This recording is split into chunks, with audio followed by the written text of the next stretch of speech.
Sextándi september. Suðvestan stormur og þerrir. Jón var í leitunum. Stúlkurnar rökuðu í keldunni tvisvar. Gunnar litla var heima hjá móður sinni, ásamt Guðrúnu í Heiðarbæ að hjúkra að líkama Björns, sáluga, sem andaðist nóttina klukkan 1:30. Blessuð sé hans minning. Dagbækur eru vinsælt rannsóknarefni þjóðfræðinga og hér í Þjóðfræðideild Háskóla Íslands á Hólmavík hittum við Eirík Valdimarsson sem einmitt núna að vinna með ansi dýrmæta heimild á dagbókarformi. Jón Jónsson, bóndi í Miðdalsgröf við Steingrímsfjörð, skrifaði bókina á 19. öld. Þetta er dagbók sem skrifaði bara manni sem var mjög fátækur. Hann lýsir fátækt, hann lýsir hungri, hann lýsir missi. Dagbækur þessum tíma eru svona vanalega frekar hefðbundnar, talað veðrinu lýst, einhvernum viðburðum, smávegis og svona allt svolítið yfirborðinu. Þessi dagbók sker sig svolítið úr því að þessi maður héti Jón Jónsson, því klassíska nafni, og við köllum hann Jón gamla því að hann varð ansi gamall. Ég held að hann hafi orðið bara vel, 83 ára held ég, þannig að hann dó eitthvað svoleiðis. Var dálítið gamall með þennan tíma. Hann skrifar í dagbókina bæði þessa klassísku viðburði og veðurviðburði og tilfinningar. 17. september. Suðaustan hríðar gúlpur mestallan daginn. Björn minn á klúku var að hjálpa að smíða utanum blessaðan líkamann Björns míns sáluga. Jón kom úr leitunum. 18. september. Austan garður með þoku og stórhríða allan daginn. Snjóaði til fjalla. Allt lag venju fremur. Við Björn minn endum við kistuna og lögðum í hana blessaðar jarðneskar leifar Björns míns sáluga. Blessaði Jesú mun taka á sál hans og líkama í sína umsjón. Tilfinningar voru, það var ekkert verið að bera þær á borðendil á þessum tíma og allar síst á einhverjum blöðum.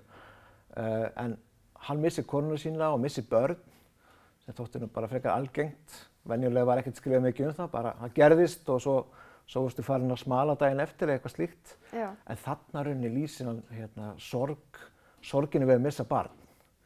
Og þá hefst ákveðið sorgarferli, barnið deyr, hann segir frá því hvernig hann og kona hans eru sorgmædd og döpur.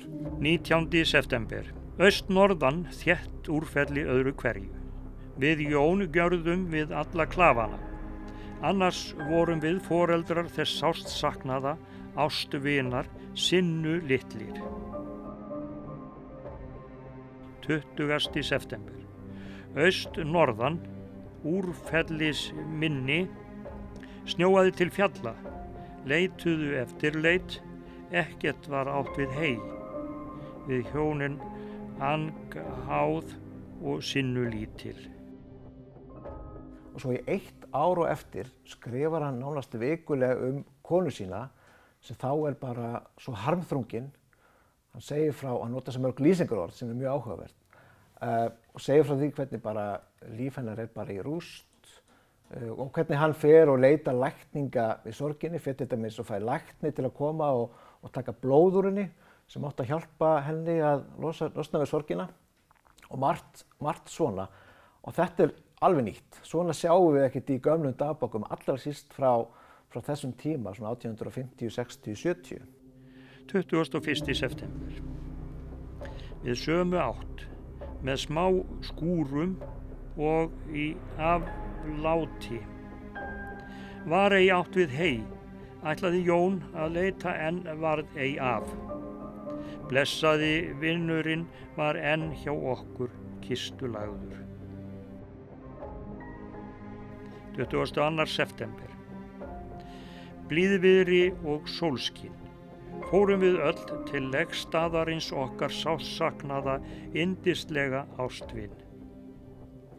Því presturinn embættaði heima hans og okkar vegna.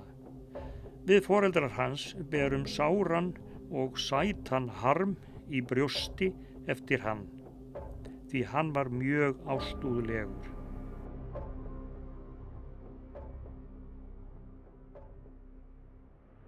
Þetta er ákveðin fjarsjóður og það sem við erum að gera hér er náttúrulega, jú, við tökum svona gögn og við skrifum þau upp, en það sem er líka mjög mikilvægt það er að miðla þessu efni og koma því til fólks, til almennings. Hver eru svona framtíðardraumarnir með þetta efni sem við erum með í höndunum? Sko, við erum búin að skrifa alveg 2 greinar og sem bíða birtingar og hafa verið birtar og talað um þetta. Ég talaði sérstaklega um sorgina á þjóðarspeklunum í fyrra í Reykjavík. En síðan er draumurinn að gefa þessa bók svolítið út, annars vegar bara að gefa fólki tækifæri til að sjá það sem hann skrifaði, Jón þessi, sjá stafina og sjá orðin uppskrifuð í svona frekar læsilegu máli og fjalla síðan um það í þessari bók. Þetta er svona draumurinn okkar núna, það væri gaman að gefa þetta út því að mér finnst þetta eiga svolítið erindi til fólks, bæði fræðifólks og almennings. Þannig að ég held að það sé líka mjög hollt fyrir okkur sem erum í dag, sem að líðum einhvern veginn gegnum hversdaginn að geta aðeins sest niður og spóla svona langt aftur, því að þarna höfum við í höndunum rauninni heimild sem er skrifuð í rauntíma af bara einhverju manni sem er, þú veist, það er hellingur af afkomendum þessa manns hérna á Hólmavík og sem ég þekki og hefur talað við. Þessi tími, 19. öldin, hún var gerð svolítið fjarlægð, hún er langt frá okkur, hún er svolítið svona eins og í öðru landi, en þarna erum við bara með heimildarmanninn beint fyrir framan okkur og hann er bara eins og ég og þú. Skrifar þú dagbók sjálfur? Nei, en ég ætti náttúrulega að gera það, sko. Já, það ekki, búa til heimild fyrir þarnæstu öld. Já, þetta er náttúrulega orðið svolítið umræðu efni, sko. Við ættum náttúrulega að sjálfsögðu að halda dagbækur og vera að skapa lífsviðurværi fyrir þjóðfræðinga næstu aldar, sko, í rauninni.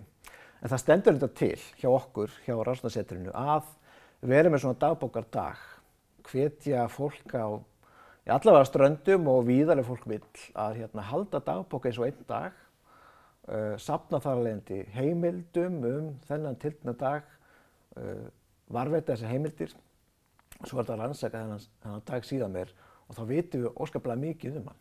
Og gaman að sjá hvað fólk skrifa þá í dagbækur í dag samanborið við dagbækur áður fyrr. Það er að segja ef við setjum ekki upp eitthvað form eða eitthvað uppskrift af hvernig á að skrifa dagbók. Hvað er það sem fólki dettur í huga að skrifa um? Það er mjög áhugavert líka, mjög áhugavert. Hvernig heldur það að verði fyrir þjóðfræðinga eftir 2 aldir að horfa á 2020? Ég held að þjóðfræðingar eftir 2 aldir, þeir þurfa að vera sko duglegir, þeir verða svona hálfgerðir fornleifafræðingar, netfornleifafræðingar, þeir þurfa að grafa upp í alls konar stafrænar fornleifar, held ég sko. Já. Því að lífið okkar gerist að svo miklu leyti einhvern veginn í einhverjum skýjum sko.